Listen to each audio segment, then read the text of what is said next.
என்னுடைய செயலும் சிந்தனையிலும் இந்த சமூகத்துக்கு பயனுள்ளதாக இருக்குன்னு நினைக்கிறவங்க மட்டும் இந்த மூவேந்தர் மீடியாவை சப்ஸ்கிரைப் பண்ணிவிட்டு பெல் ஐக்கான் ஆல் கொடுத்து வந்து ஃபாலோ பண்ணிக்கோங்க. மூவேந்தர் மீடியாவுக்கு உதவணும்னு நினைக்கிற உறவுகள் கீழே கொடுக்கப்பட்டுள்ள வாட்ஸ்அப் நம்பருக்கு தொடர்பு கொள்ளுங்கள். நன்றி. என் தேவேந்திர உலக வேளாளர் சமுதாய உறவுகளுக்கும் தமிழ் சமூக உறவுகளுக்கும் என்னுடைய முதற்கண் வணக்கம். இந்த காணொலி எதற்காண்டி அப்படின்னா, புதிய தமிழகம் கட்சியோடைய 7வது மாநில மாநாடு, அதாவது உலக தேவேந்திர உலக வேளாளர் குடும்பர்களை நிகழ்வதற்காக இந்த 7வது மாநாடு அப்படின்னு மதுரையில் வந்து நடத்துகிறாங்க. அதில் அவங்களுடைய கட்சிக்கு வந்து இந்த மாநாட்டுக்கு வந்து உதவுன்னு நீங்கள் நினைக்கிறவங்க வந்து இந்த ஸ்கேனர் மூலியமாக உங்களால் முடிஞ்சதை உதவுங்க அப்படின்னு அந்த ஸ்கேனர் வந்து போட்டிருந்தாங்க. இது நம்ம இன்ஸ்டாகிராமில் யதார்த்தமாக ஒரு 4 தினங்களுக்கு முன்பு பார்க்கும்போது அண்ணன் சங்கர் குருவோடைய வீடியோ வந்து பார்த்தோம். அதுக்கப்புறம் முகநூலில் போகும்போது தம்பி காவிய தமிழன்னு போட்டிருந்தாங்க. அவங்க கட்சியை சேர்ந்த நிறைய பேர் வந்து இதை வந்து போட்டிருந்தாங்க. அதை நம்ம வந்து பார்த்துருந்தோம். சரிங்களா? அதனால் அந்த உலக தேவேந்திர குல வேளாளர் குடும்பர்கள் ஓரணியில் நிகழ்வதற்கு அப்படின்ற அந்த வார்த்தைக்காக என்னால் முடிஞ்சது அந்த புதிய தமிழ் கட்சி மாநாட்டுக்கு வந்து 100 ரூபா வந்து அனுப்பிச்சிருக்கேன். இன்னும் வந்து அதிகமாக அனுப்பணும்னு எண்ணங்கள் இருந்தது. ஏன்னா நிறைய விஷயங்கள் நடந்ததை மனசில் நினைக்கும் போது பெருசாக அனுப்புறதுக்கு மனசு வந்து வரல. அதனால் ஏதோ ஒரு சின்ன பங்களிப்பு, அதோ 1 ரூபா கொடுத்தாலும் ஒரு உதவி தானே. ஒரு 100 பேர் போட்டால் 100 ரூபா, 1000 பேர் போட்டால் 1000 ரூபா, 10,000 பேர் வரும் 10,000 ரூபா ஆகிப்போச்சுல. அந்த மாதிரி நம்மளால் முடிஞ்ச ஒரு 100 ரூபா இந்த மாதிரி வந்து அந்த கட்சியை பிடிக்கலான்னா கூட பரவாயில்ல, அந்த கட்சிக்கு உங்களால் முடிஞ்ச நிதி பங்கீடு வந்து பண்ணுங்கள். ஏன்னா இது ஒரு சமூகத்திற்கான அந்த குடும்பர்கள் வந்து ஒரு திறனணும் அப்படின்ற அந்த டைட்டில் வந்து வச்சுருக்காங்க. ஸோ அதற்காண்டியாவது வந்து நம்ம தேவேந்திர குல வேளாளர் சமூக மக்கள் வந்து உதவணும் அப்படின்றத அதில் கேட்டுக்கிறேன். இந்த காணொலியோட நோக்கம் வந்து பார்த்திங்கன்னா, புதிய தமிழகம் கட்சியவோ டாக்டர் திரு கிருஷ்ணசாமி அவர்களையோ விமர்சனம் செய்வதற்காண்டி இந்த காணொலி வந்து கிடையாது. இதற்கு முன்னாடி மூவேந்தர் மீடியாவுக்கு உங்களால் முடிஞ்ச நிதி பங்கீடை வந்து வழங்குங்க அப்படின்றத நம்மளோட ஸ்க்ரீனில் வந்து நம்ம போட்டிருப்போம். நீங்கள் நல்லாவே பார்த்துருப்பீங்க.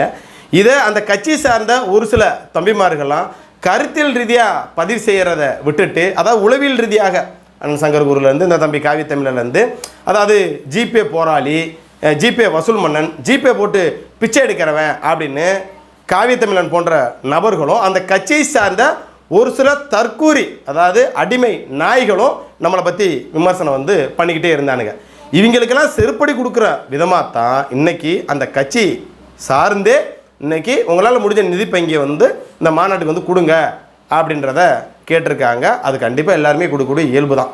ஏன்னா இன்றைக்கி ஒரு கட்சியோ ஒரு இயக்கமோ, அது புதிய தமிழகமாக இருந்தாலும் சரி, தமிழக மக்கள் முன்னேற்ற கழகமாக இருந்தாலும் சரி, இல்லை நம்ம சமூகத்தில் இருக்கக்கூடிய ஏனைய இயக்கங்கள் இருந்தாலும் சரி, ஒரு மாநாடோ ஒரு பொதுக்கூட்டமோ ஒரு அரங்க கூட்டமோ நடத்தணும் அப்படின்னா ஒன்று அந்த கட்சியை சார்ந்தவர்களுக்கு, அந்த இயக்கத்தை சார்ந்தவர்கள், இல்லை நம்ம சமூக மக்கள்கிட்ட, இல்லை முக்கியமான நபர்கள்ட்ட உங்களால் முடிஞ்ச ஒரு நிதி பங்கியை வந்து எனக்கு வந்து கொடுங்க, நாங்கள் இந்த மாதிரி நம்ம சமூகத்துக்காண்டி ஒரு அரங்க கூட்டம் வந்து நடத்துகிறேங்க, இந்த மாதிரி இயக்கம் சார்ந்து நடத்துகிறேங்க, இந்த மாதிரி கட்சி சார்ந்து நடத்துகிறேங்க அப்படின்னு கேட்பாங்க. அவங்களும் அந்த நிதி பங்கீடு வந்து கொடுப்பாங்க. சரிங்களா?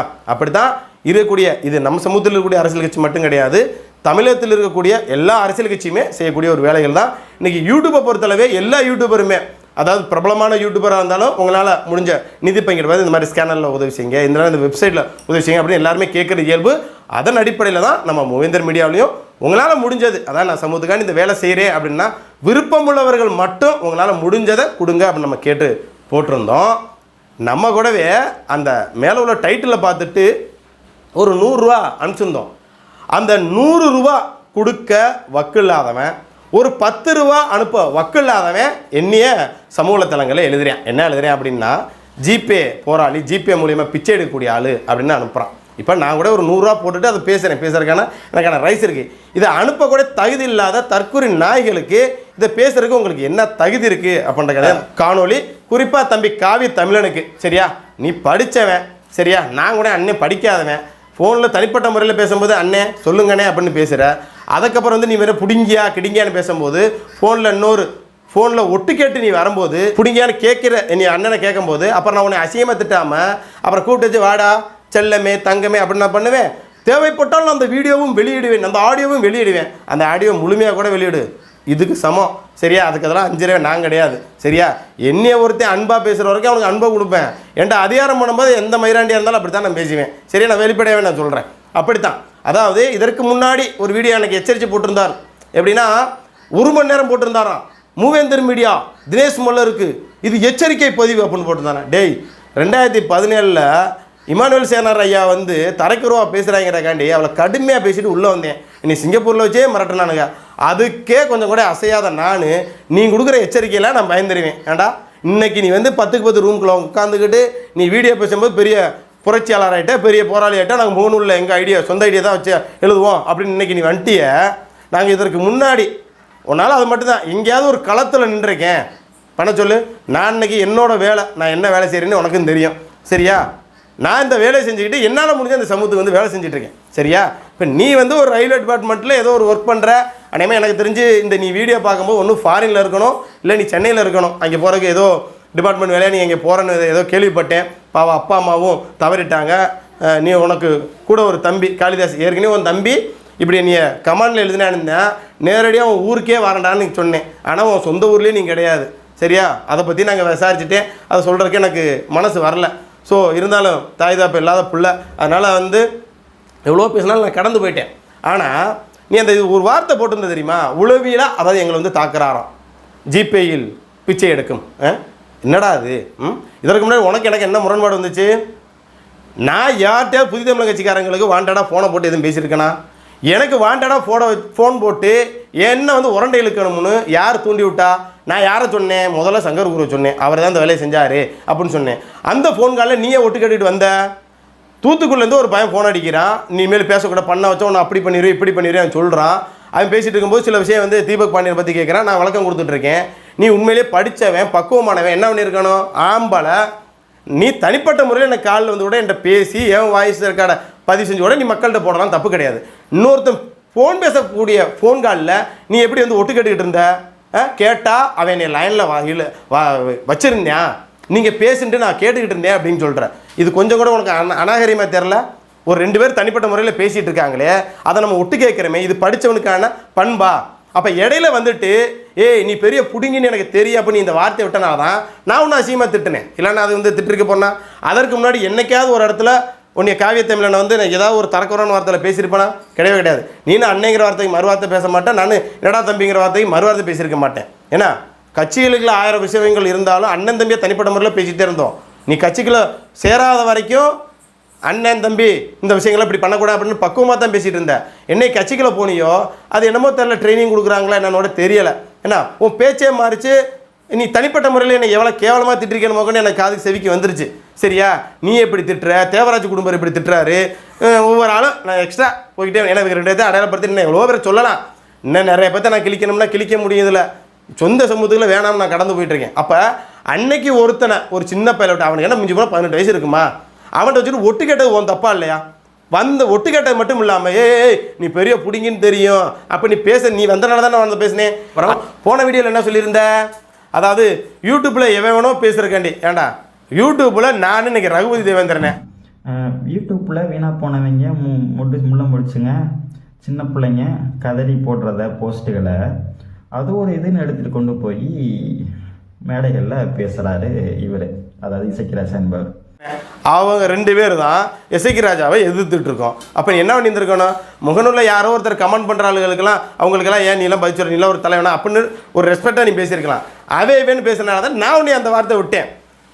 இசைக்கு ராஜாவை வந்து திட்டம்னா அவங்க மூத்தரத்தை கூடிங்க, ஏன்டா தேவையில்லாமல் ஏன் லைனில் இருக்கிறீங்க அப்படின்னு உடனே ஒரு அந்த வீடியோ எடுத்து போட்டு இந்த வீடியோ எடுத்து போட்டு என்னது ஜிபேயில் பிச்சை எடுக்கிற ஏதோ ஒன்று போட்டிருந்தேன், சம்திங் நான் முழுசாக கூட படிக்கலை, அதை பார்த்தேன், 2 மிங்கிள் பண்ணி போட்டிருந்தேன்.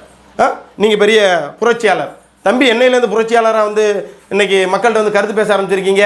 இதுலேருந்து அபிஷேக் ஒருத்தர் வேறு ஹோட்டலில் பில் பே பண்ணுறானோ இல்லை சொல்ல விரும்பலை, சரிப்பா அவன் தம்பியாக போயிட்டான் ஏன்னா. ஆனால் எல்லாருமே எப்படி அண்ணன் தம்பி பேசிவிட்டு இப்படி பின்னாடி வந்து இப்படி துரோகிலாக முதல் உத்தரவனாக இருக்கீங்க. டைரெக்டாக பேசிடணும் சரியா. இல்லை அப்படின்னா ஒருத்தனை எதுக்கிறப்பட கடந்தாவது போயிடணும். அதை விட்டுவிட்டு அண்ணேங்கிறது அப்புறம் வந்து பார்த்தா வேறு மாதிரி தனிப்பட்ட முறையில் சொல்கிறது, இது என்னடா பழக்கம்? நல்லது ஆய்ந்தாப்புன்னு தானே நம்ம பிறந்திருக்கோம். ஒருத்தன் எதுக்குறா இருந்தால் டேரெக்டாக பேசு, டேரெக்டாக திட்டு, என் நம்பர் ஒன்று இருக்குது, எனக்கு ஃபோனை போடு, என்கிட்ட உனக்கு என்ன சந்தேகமோ என்கிட்ட ஏன் வாய்ப்பிடிங்கோட நீ மக்கள்கிட்ட கட்சிக்காரவட்ட வெளியே விடு, மாட்டுக்கிறது இல்லையே. அதை விட்டு ஒரு ஃபோனில் ஒட்டு கேட்டது யாரோட தப்பு? அப்போ அதுவும் தப்பு. இதில் பேசும்போது இசைக்கு ராஜாவை மட்டும் நீ பேசியிருக்கணும். இசைக்கு ராஜாவை எப்போலேருந்து நீ கடுமையாக பேசிட்டு வந்துட்டு இருக்கா? புதிய தமிழம் என்ற கட்சிக்குள்ளே இணைஞ்சதுக்கு அப்புறம் தான் இந்த பேச்சு பேசுகிற. எங்கள் தனிப்பட்ட முறையில் இருந்துட்டு என்னைக்காவது பேசியிருக்கியா? கருத்து எழுதுவேன், சமூகம் ரீதியான கருத்துக்கள், ஆன்மீகம் சம்மந்தமான விஷயங்கள் எல்லாமே எழுதுவேன். உன்னை நான் வாட்ச் பண்ணியிருக்கேன். சரியா? நீ உண்மையிலே நல்ல சமூக பற்றாளர் தான். உனக்கு ஒரு கட்சி வந்து பிடிச்சிருக்கு, அவரோட கொள்கையை பிடிச்சிருக்கு, நீ போயிருக்க. அதில் நீ ஏன் போகணுன்னு நான் கேட்குற தகுதி எனக்கு கிடையாது. அது உன்னோட நிலைப்பாடு. ஒவ்வொரு ஆளுக்கும் ஒவ்வொரு நிலைப்பாடு இருக்கும்.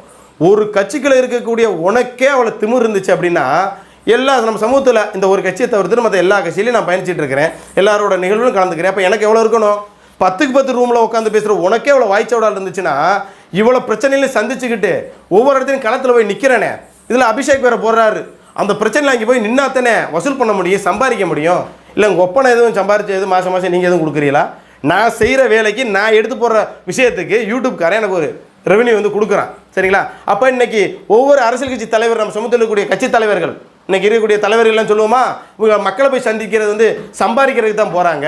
இன்னைக்கு மக்கள் தேர்தல் வந்தால் மட்டும் போய் மக்களை சம்பாதிக்கிறாங்களே, இது வந்து ஓட்டுக்காண்டி போகிறாங்க, அவங்க வந்து சம்பாதிக்கிறக்காண்டி போகிறாங்கன்னு நான் சொன்னது ஏற்றுக்குருவாங்களா? அந்த கட்சிக்காரங்க எந்த கட்சிக்காரங்க இருந்தாலும் ஏற்றுக்குவாங்களா? எந்த இயக்கமாக இருந்தாலும் ஏற்றுக்குருமா? அப்படி பேசக்கூடாது. புரியுதா? பேசணும்னா என்ன வேணாலும் பேசலாம். இப்போ நீ சொல்கிற நான் பாதிக்கப்பட்ட இடத்துல உடனே கேமரா தூக்கிட்டு போய் உட்காந்துறேன், அங்கே போனால் தான் சம்பாதிக்க முடியும், அப்போ தான் வருமானம் ஓட முடியும் அப்படின்னா, அப்போ இங்கே சமூகத்தில் நடக்கக்கூடிய நிகழ்வுலாம் அங்கே போக முடியும், அந்த இடத்துல போய் இவங்க சம்பாதிக்க முடியும். நான் அந்த வார்த்தை சொன்னால் இது ஏற்புடையதாக இருக்குமா? அதனால் என்ன வேணாலும் பேசலாம் சோசியல் மீடியாக்களை அப்படின்னு பேசக்கூடாது. சரியா? நான் எவனுக்கோ எதிர்த்துட்டு இருக்கேன். உன மாதிரி சின்ன பசங்கள்லாம் கடந்து போகணும்னு. ஏன்னா உனக்கு தாயும் இல்லை, தகப்பனும் இல்லை, இறந்து போயிட்டான்ற ஒரு விஷயத்தை கேள்விப்பட்டு ரொம்ப வருத்தமாகவும் இருந்துச்சு. உன் தம்பி காளிதாசி ஏற்கனவே அண்ணன் தம்பி நல்லா பேசி விட்டு ஆரம்பத்தில் இசைக்கிராஜாவுக்கு அவன் கூட வாய்ஸ் ரெக்கார்டை நல்லா போட்டான், என்ன பதிவு செஞ்சான், என்ன அந்த அளவுக்கு பண்ணான். அவனே வந்து கட்சிக்குள்ளே போனதுக்கப்புறம் அதில் கமாண்ட் எழுதுனால ஒன்றை தான் நான் சண்டைக்கு வந்தேன். உன்னை நேரடியாக நான் ஊருக்கு வாரண்டான்னே. அது கூட நீ என்ன சொன்ன, உடனே சின்னப்பா ஏதோ பேசிட்டேன்னு வச்சுட்டானே அப்படின்னா அதே நம்ம கடந்து போனோம், அண்ணன் தம்பியாக நம்ம கடந்து போனோம். ஆனால் நீ அதே புத்தியை வேலை செய்கிற பற்றியா? அதாவது ஒரு மனுஷனை வந்து பேசுகிறோம்னா டைரெக்டாக ஒரு கருத்தியல் நான் பேசுகிறேன் அப்படின்னா டைரெக்டாக இப்படி பேசு, அதில் மாற்று கருத்தில். அதை விட்டு அது என்னடா ஜிபே போராளி, ஜிபே வசூல் பண்ணுறது, ஜிபேயில் பிச்சை எடுக்கிறேன் வந்து கதறான் நாயிக அப்படின்னா, அப்போ நீ யாருக்குடா குலைச்சிக்கிட்டு இருக்கிற? இன்றைக்கி நீ ஒருத்தர் ஐயாங்கிற, நாளைக்கு சின்ன ஐயாங்குவ, நாளைக்கு இன்னொரு இடத்துக்கு போவ. உங்கள் அம்மா இருந்தது முதல்ல எந்த கட்சியில் இருந்தாங்க? இன்னொரு கட்சியில் இருந்தாங்க. உன் பிள்ளை நீ இன்னைக்கு இன்னொரு கட்சியில் இருக்கிற, நாளைக்கு ஓன் பிள்ளை இன்னொரு கட்சிக்கு வருவான். அப்போ எல்லாமே சமூகம் தான். முதல்ல அதை புரிஞ்சுக்கோ. நான் அதனால தான் நம்ம சமூகத்துக்குள்ளேயே இவ்வளோ விஷயங்கள் இருக்குது அப்படின்றத ஒவ்வொரு விஷயத்தையும் நம்ம சொல்லுவோம். அப்படி இது வரைக்கும் நம்ம அடிச்சுக்கிட்டு உருண்டுக்கிட்டது போதுமையா? இனிமேலாவது கடைசி காலத்துலையாவது ஒரே ஒரு முறை அந்த சமூகம் ஆசைப்படுத்தியா, அந்த மக்கள் ஆசைப்படுறாங்க ஏன்னா அந்த கருத்தை பதிவு செஞ்சோம். அதுக்கு தேவையில்லாமல் சங்கர் குரு என்கிட்ட வாயை கொடுத்து இன்றைக்கி ஒரு நாளைக்கு ஒரு வீடியோ போட்டுருந்த சங்கர் குரு இப்போ வாரத்துக்கு ஒரு வீடியோ போடுற மாதிரி ஆகிப்போச்சு சூழ்நிலை. இன்றைக்கி மேலிடத்துலேருந்து அவர் பேரை கெடுத்துக்கிட்டாப்லையா? என்னோட குரல் எப்படி இருக்குன்றது மக்களுக்கு தெரியும். என்ன அப்போ நான் சொல்லக்கூடாத ஒரு விஷயத்தை அன்றைக்கி நான் பொதுத்தலங்களை பேச ஆரம்பித்தேன். என்ன இன்றைக்கி என்னாச்சு? அவரோட இது முடிஞ்சு வச்சு. இந்த மாதிரி ஒவ்வொரு ஆளையும் நான் தோல் உரிக்க முடியும், அதெல்லாம் என்னால் பண்ண முடியும். அண்ணன் தம்பிகளுக்குள்ளே வேணாம்னு நான் நினைக்கிறேன். புரியுதா? எல்லாருமே எனக்கு தேவராஜ் குடும்பம் மீது எனக்கு மிகப்பெரிய ஒரு வருத்தம் தான். என் வீட்டுக்கு வந்திருக்கிறேன், என் குடும்பம் எப்படி இருக்குது, என் சூழ்நிலை என்ன இருக்குன்னு நல்லா தெரியும். என்னை திட்டுற அந்த ஓம் தம்பி தான் உரிமையாக டேரெக்டாக ஃபோனை போட்டு ஏன்டா இப்படி பண்ணுற வைக்கிறேன்னு திட்டலாம். உனக்கு உரிமை இருக்குது. அதை விட்டு ஃபேக் ஐடியில் எழுதுனா தான் எனக்கு அவர் மேலே ரொம்ப காண்டு. அப்போ பேசும்போது சொல்லு தங்கம், சொல்லுமா செல்லம் அப்படின்னு பேசிவிட்டு அண்ணன் தம்பி அப்படி பேசிவிட்டு பின்னாடியே அவளை கேவலமாக எழுதுற, பின்னாடியே அவளை கேவலமாக திட்டுறன்றதை எனக்கு தேவராஜ் குடும்பம் மீது கோபம். ஒரு நல்ல சமூக சிந்தனையாளர், சமூக பற்றாளர், மாற்றுக்கிறதே கிடையாது. அப்போ ஏன் இப்படி வந்து உனக்குள்ள இப்படி பின்புலத்தில் வந்து ஏன் இவ்வளோ ஒரு சாக்கடை புத்தி இருக்குது அப்படின்னு தான் என்னோட கேள்வி. எதுக்கு இருந்தால் எவனே இருந்தால் டேரெக்டாக எடுத்துருப்போ அப்படின்னு நான் சொல்கிறேன். அப்போ இன்னைக்கு அதான் நான் மறுபடியும் சொல்கிறேன், இன்றைக்கி அந்த புதிய தமிழகம் கட்சி சார்பாக வந்து உங்களோட இந்த கட்சிக்கு உங்களோட நிதி பங்களிப்பு கொடுக்கணும்னு விருப்பப்படுறவங்க இந்த ஸ்கேனர் மூலியமாக உங்களால் கொடுங்கன்னு சொல்கிறாங்க. என்னால் முடிஞ்ச ஒரு 100 ரூபா போட்டு விட்ருக்கேன். இந்த மாதிரி நம்ம சமூகத்தை சார்ந்தவங்க எல்லாருமே இந்த மாநாட்டுக்கு உதவணுன்றதையும் நான் அந்த காணொலி வாயிலாக கேட்டுக்கிறேன். ஏன்னா ஒரு ஆள்னால எல்லாத்தையும் சுமக்க முடியாது. அப்போ நம்ம என்ன பண்ணுறாங்க அப்படின்னா ஒரு கட்சி நிர்வாகிகிட்ட கேட்பாங்க, கட்சி தொண்டர்கிட்ட கேட்பாங்க, இல்லை அந்த ஊரில் இருக்கக்கூடிய விருப்பப்படுறவங்க அது யாராக இருந்தாலும் இந்த கட்சிக்காரன் இப்போ இந்த ஸ்கேனரில் போட்டிருக்கீங்க ஒன்லி என்ன புதிய தமிழக கட்சியில் இருக்கவங்க மட்டும்தான் அதுக்கு வந்து ஃபண்ட் வந்து கொடுக்க போகிறாங்களா? கிடையாது. மாற்று இயக்கத்தில் அவங்க ஏன்னா அவரோட கொள்கையை பிடிச்சவங்க நிறைய பேர் கொடுக்க தான் செய்வாங்க. ஏன் வேறு கட்சியில் இருக்காலும் கொடுக்க கூட வாய்ப்பு வந்து இருக்குது. அப்போ ஒரு கட்சி நடத்தணும்னாலோ ஒரு இயக்கம் நடத்தணும்னாலோ அப்போ எல்லாத்துலேயும் ஒரு உதவி கேட்க வேண்டிய ஒரு கட்டாயம் இருக்குது. அப்படித்தான் நம்ம மூவேந்தர் மீடியாவில் போட்டிருந்தோம். விருப்பப்படுறவங்க கொடுத்தாங்க. நம்ம அவங்க என்ன பணம் கொடுத்தாங்க அப்படின்றதுக்கு கேமரா வாங்கினதுக்கான எவ்வளோக்கு வாங்கியிருக்கோம், எவ்வளோ வந்திருக்குன்றதை நம்ம சொல்லியிருந்தோம். இவ்வளோ பேர் கொடுத்துருந்தாங்க, எனக்கு இவ்வளோ வந்துருந்துச்சு, இந்த கேமரா எடுத்திருக்கோம், இந்த கேமராவுக்கு ஸ்டாண்ட் எடுத்திருக்கோம், ஆஃபீஸில் இந்த வேலை செஞ்சுருக்கேன், எல்லாமே மக்கள்கிட்ட காமிச்சிருக்கேன். யூடியூப்பில் சில தற்கூரி நாயில் என்ன சொன்னேன், யூடியூப்பில் அவனுக்கு மாதமான 50,000 வருது, 1 லட்சம் வருதுன்னா எந்த யூடியூபருமே எனக்கு ரெவென்யூ இவ்வளோ வருதுறான்னு காட்டலை. நான் அதையும் இதுக்கு முன்னாடி போட்டு காமிச்சிட்டேன். இந்த பாடுறா மாதமான எவ்வளோ வருது பாருங்கன்னா நான் காமிச்சிட்டேன். ஒரு மாதம் இவ்வளோ வரும், ஒரு மாதம் இவ்வளோ வரும். எவனாவது ஆஃபீஸ் போட்டு இந்த வேலை செய்கிறான், நான் சாதி ரீதியாக வச்சுருக்கவன். நான் சாதி ரீதியாக ஒரு ஆஃபீஸ் போட்டு வச்சுருக்கேன். மாதமான 5000 ரூபா கட்டணும். ஏன்னா கரண்ட் பில்லு கட்டணும், 2 மாதத்துக்கு கட்டேன். அது ஓடினாலும் ஓடலாட்டினாலும் மேக்ஸிமம் 800 ரூபா கட்டியே ஆகணும். ஏன்னா இவ்வளோ விஷயம் இருக்குது. என் குடும்பம் இருக்குது, 2 பசங்க இருக்கானுங்க. இன்றைக்கி அவனை ஸ்கூலில் சேர்த்து விட்டேன். அப்போ இது என்ன, இதில் வச்சா நான் வருமானம் வந்து என் குடும்பத்தை நான் வந்து மேலுக்கு கொண்டு போக முடியும். அப்போ நான் ஒரு சென்ட்ரிங் கான்ட்ராக்ட் ஒர்க்கராக இருக்கிறேன். சென்ட்ரிங் கான்ட்ராக்ட் வருது, அதை நம்ம போகிறோம். அதில் வரக்கூடியதுனால ஏதோ குடும்பம் ஓடிட்டு இருக்கு. ஏதோ யூடியூப்பில் வரக்கூடிய மாதம் 10,000 ரூபா 15,000 ரூபா சம்பளத்தில் 20,000 ரூபா சம்பளத்துக்குள்ளே வருது. இதில் தான் வந்து நான் வந்து முன்னேறி பெருசாக போயிடுவேன்னா சரி, அப்படியே வளர்ந்தாலும் ஓசாதிக்காரன் தானே வளர்றேன். எவனையும் காட்டி கொடுத்தோ கூட்டி கொடுத்தோ இல்லை மறைமுகமாக பண்ணிய தேடலை இல்லை, பாதிக்கப்பட்ட இடத்துல நிற்கிறோம். இந்த சமூகத்துக்கு களத்தில் வந்து நிற்காதவன், என்ன ஒரு இடத்துல பாதிக்கப்பட்ட இடத்துல குரல் கொடுக்காதவன், அவன் தாண்டா வாயிச்சு விடால் பேசுகிறீங்க. இப்போ உனக்கு எனக்கு என்ன பிரச்சனை இருக்குது? இல்லை நான் எதுவும் வாண்டடாக வந்து அந்த தூத்துக்குடிக்கார பையன்ட்ட வந்து அவனுக்கு நம்பரை ஃபோன் அந்த குரூப்பில் நம்பர் எடுத்து அவனுக்கு கால் பண்ணனா கிடையாது. அவன் தான் வாண்டடாக எனக்கு கால் பண்ணான். தீபக் பாண்டியன் புகைப்படத்தை வச்சுக்கிட்டு. தம்பி காவியத்தமிழா, இன்னும் உன்னை பற்றி பேசணும்னா தனிப்பட்ட முறையில் பேசுகிறதுக்கு நிறைய இருக்குது. நான் மறுபடியும் சொல்கிறேன், ஒவ்வொரு விஷயத்தை நான் மறந்து போகணும்னு நினைக்கிறேன். இப்போ இந்த காணொலியோட நான் ஏன் பதிவு செய்கிறேன் அப்படின்னா, இந்த மாதிரி வார்த்தை இல்லை. ஏன்னா உங்கள் கட்சிக்காரங்களோட நோக்கமே என்னன்னு எனக்கு தெரில. உங்கள் ஐடி வில்லிங்கில் ஒரு 15 பேர் கொண்ட குரூப் ஒரு ஆள் இருக்கீங்க. ஏன்னா யாரை எந்த விஷயத்துலலாம் லாக் பண்ணலாம், எந்த விஷயத்துலலாம் மாட்டி விடலாம், இவனை எப்படி வாயை பிடிங்கி அதில் இந்த சமூகத்துக்கு எதிராக திருப்பலாம் நீங்கள் நினைக்கிறீங்க. இந்த கிரிமினல் புத்தி நீங்கள் பார்க்க நீங்கள் என்ன நினைக்கிறீங்க, அந்த கட்சியை மேலே கொண்டு போயிடலாம், இந்த கட்சி தான் தரமான கட்சி கொண்டு போகலாம் நீங்கள் நினைக்கிறீங்க. ஆனால் அதுதான் அந்த கட்சியை மிகப்பெரிய பின்னடை கொண்டு போயிட்டு இருக்குது. அப்படி தான் தேவையில்லாமல் சங்கர் குரு இந்த வேலையை பார்த்து இன்றைக்கி இந்த சிக்கலை வந்து நிற்கிது. சரிங்களா? உண்மையிலே நீங்கள் அந்த கட்சியை நேசிக்கிறீங்க அப்படின்னா அவருடைய செயல்களையும் அவருடைய செயல்பாட்டுகளையும் மக்கள்கிட்ட கொண்டு போங்க. மக்களை மறுபடியும் அந்த கட்சிகளை கொண்டு வரக்கான விஷயத்தை முன்னெடுங்க. அந்த மாதிரி விஷயத்தை முன்னெடுத்தீங்கன்னா உண்மையிலே சிறப்பாக இருக்கட்டும். அதை விட்டுட்டு இவர் மட்டும்தான் இங்கே விஷயம், மற்றதை எல்லாமே டம்மி அப்படின்னு நினச்சா எப்படி? இன்றைக்கி யூடியூப்னு ஒன்று இருக்குது, மூவேந்தர் மீடியா மட்டும்தான் சரியாக இருக்குன்னு நான் சொல்ல முடியுமா? ஆரம்ப காலகட்டத்தில் மருதமல்லர் உறவுகள்னு இருந்துச்சு, மல்லர் மீடியான்னு இருந்துச்சு, தேவேந்திரன் டிவின்னு இருந்துச்சு, இன்னும் ஒவ்வொரு விஷயமா இருந்துச்சு. அதுக்கெல்லாம் தாண்டி தான் நம்ம மூவேந்தர் மீடியா நம்ம வந்தோம். ஏன்னா இன்றைக்கி வந்துட்டு இன்றைக்கி எத்தனையோ யூடியூப் சேனல்லாம் வந்துருச்சு. இல்லை இந்த சேனல் மட்டும்தான் சரியாக இருக்குன்னு நான் சொல்ல முடியுமா? அவங்கவுங்க அந்தந்த இடத்துல இருந்து அவங்கவுங்க கலப்பணி செய்கிறாங்க. இன்றைக்கி வந்து பார்த்திங்கன்னா மதுரைக்குள்ளே உள்ளே வந்து பார்த்திங்கன்னா டிகேவி ராஜா வந்து திருமங்கலம் பகுதியை இருக்கிறார். இப்போ அவருக்கு ராமநாடு பகுதியாக இருந்தாலும் இங்கே திருமங்கலத்தில் இருக்கார். அவர் அந்த பகுதியில் இருந்தாலும் உடனே விஷயத்தை எடுத்து மக்கள்கிட்ட கொண்டு போகிறாரு. இன்றைக்கி வீரத்தமிழ மீடியா லிங்கேஸ்வரன் பரமக்குடி பக்கத்தில் ஏதோ ஒரு ஊரில் இருக்கார், அவர் கொண்டு போகிறாப்புல. இப்போ வீரநாடுன்னு ஒரு சேனல் புதுசாக வந்துருக்கிறாரு நம்ம தம்பி செல்வா. பாண்டிய நாடுன்னு வச்சுருக்காப்புல சக்தி. அந்த மாதிரி ஒவ்வொரு ஆள் ஒவ்வொரு வேலை செஞ்சுட்டு போகிறாங்க. அப்படி யாரோ ஒரு வேலை செஞ்சுட்டு போட்டோம். நம்ம கட்சி சார்பாக நம்ம மக்களுக்கு என்ன செய்ய முடியும்? பாதிக்கப்பட்ட ஆளுக்கு அங்கே போய் என்ன நிற்க முடியும்? நம்ம என்ன அங்கே இடத்துல குரல் கொடுக்க முடியாது, நீதி என்ன பெற்றுக் கொடுக்க முடியும்? அப்படி தான் செய்யணும். அதை விட்டுவிட்டு பண்ணால் நாங்கள் மட்டும்தான், வேறு யாருமே அப்படிங்கும்போது எப்படி கொண்டு போக முடியும்? அதனால் பேசணும்னா என்ன வேணாலும் பேசிகிட்டு இருக்கலாம் தம்பி. இன்னும் உனக்கு எவ்வளவோ பேசணும் தான் நினச்சேன், உன் ஸ்டைல்லே பேசலாம் தான் நினச்சேன். நான் வேணாம்னு நான் நினைக்கிறேன். நீ அடுத்த வீடியோ போடுறியான்னு எனக்கு தெரில. நீ போடு, எந்த வீடியோ இருந்தாலும் அதுக்கு பதில் கொடுக்க நான் தயாராக தான் இருக்கேன். சரியா? அப்புறம் என்னமோ சொன்னியே அந்த போன வீடியோக்கு முந்தின வீடியோவா கடைசி எச்சரிக்கை அந்த ஆடியோ கூட நான் ரிலீஸ் பண்ணுறதுக்கு தயாராக இருக்கேன். நீ எந்த ஆடியோ வேணாலும் விட்டு. சரியா? இப்போ இல்லை, இன்னும் ஒரு 10 மாதம் சென்று கூட என்னை வாயை பிடிங்கி என்னை அசிங்க பேச வச்சு வாய்ஸ் கடை கூட போடு. அதுக்கெல்லாம் சலைச்சவன் நான் கிடையாது. மறுபடியும் சொல்கிறேன், எனக்கு ஃபோன் காலில் வரக்கூடியவன் அன்பாக பேசினா அன்பாக பேசுவேன். இனி என்னடாங்கோ அப்படின்னா அவனை விட டபுள் மடங்கு நான் பேசத்தான் செய்வேன். ஏன்னா நாங்களும் வந்து ஜோத்தில் உப்பு போட்டு தான் திங்கிறோம். மற்ற என்ன மாதிரி ஊழக்கு மூடு கொடுக்க தெரியல. அதனால் வந்து மீண்டும் தம்பி காவியத்தமிழ் சொல்கிற விஷயம் என்னன்னா, நீ இந்த 10க்கு 10 ரூமில் உட்காந்து பேசக்கூடிய உனக்கே இவ்வளோ கோபம், இவ்வளோ தாபம், இப்படி சொல்லிட்டாங்களே நம்ம பேரை அப்படிங்கும்போது கொந்தளிக்கிற உனக்கே அவளை இருந்துச்சு அப்படின்னா, ஒவ்வொரு இடத்துலையும் பல பிரச்சனைகளை சுமந்துக்கிட்டு பல கொலை மிரட்டல்களை சந்திச்சுக்கிட்டு அந்த களத்தில் போய் நிற்கிறேன் பற்றியா, உனக்கு மேலே நான் வந்து அன்னை வந்து கொந்தளிக்கணும். அதனால் வந்து நீ ஒரு கட்சியை சார்ந்திருக்க, நல்லபடியாக போய்கிட்டே இரு, நல்லா வளர்ந்து வா, நல்லா படித்த பைய. சரியா? நல்ல சமூக சிந்தனையில் தான் நீனு என்னைக்கு ஒரு கட்சிகள்னு போனியா, அதுக்கப்புறம் ஏன் உன்னோட எண்ணங்கள் உன்னோடைய சிந்தனை ஓட்டை வந்து இப்படி மாறிச்சுன்னு தெரில. உண்மையிலேயே அந்த எப்படி சொல்கிறது, கட்சிகளை போயிட்டா மற்றவங்களை ஏன் இந்த மாதிரி வெறுப்புணர்வாக பார்க்கக்கூடிய எண்ணங்கள் உங்களுக்கு வருதுன்னு தெரில. எல்லாருமே என்ன மாதிரியே அந்த கட்சிகளை வந்துட்டு இவரை மட்டும்தான் நீங்கள் போட்டணும் அப்படின்னு வந்து நினைக்கிறீங்க. அது பெரும்பான்மையாக அதை வந்து செய்ய மாட்டாங்க. ஸோ அவங்கவுங்களுக்காக மனசு வந்து வரணும், அவங்களுக்காக பிடிக்கணும், அவங்களுக்காக வந்து ஒப்பணும். இப்போனா தான் எதாக இருந்தாலும் ஏற்றுக்குருவாங்க. இப்போ நாளைக்கே நான் வந்து ஒரு கட்சியோ ஒரு இயக்கமோ நான் தொடங்குறேன்னு வைவேன், இந்த சமூகம் உண்மையிலேயே இவன் சரியானவன், இவன் சரியாக அந்த சமூகத்தை கொண்டு போவேன் அப்படின்னு நினச்சா மட்டும்தான் நான் அடுத்த கட்சியோ இயக்கமாக தொடங்கினாலும் என்ன பெருந்தரில் அந்த சமூகம் தூக்கி விடும். இல்லைன்னு வைவே, இப்போ மீடியாவில் தானே பார்த்துட்டு இருந்தேன், சார் மீடியாவில் வந்துருப்பட்டும்பா, எதுக்கு தேவையில்லாமல் அவனால் ஒதுக்கிவிட்டான்னு வைங்களே. அப்போ நானே என்ன பண்ணணும், பரவாயில்ல மக்கள் வந்து இதை மட்டும்தான் விரும்புகிறாங்க, நம்ம இதுக்கு வந்து போகணும் அப்படின்றத நானே புரிஞ்சு நடந்து போய்க்கணும். இதான் ஒரு மனிதனோட இயல்பான பண்பாக இருக்கணும். அப்படித்தான் ஒவ்வொரு விஷயம் பண்ணிகிட்டு இருக்கிறோம். ஏன்னா ஆரம்ப காலகட்டத்தில் எல்லாம் நம்மளெல்லாம் எவ்வளோ உசுப்பேற்றிட்டான்னு நமக்கும் தெரியும். அதனால் வந்து உன்னோட பாதையில் நீ போ, நான் வேணான்னு சொல்ல வரல.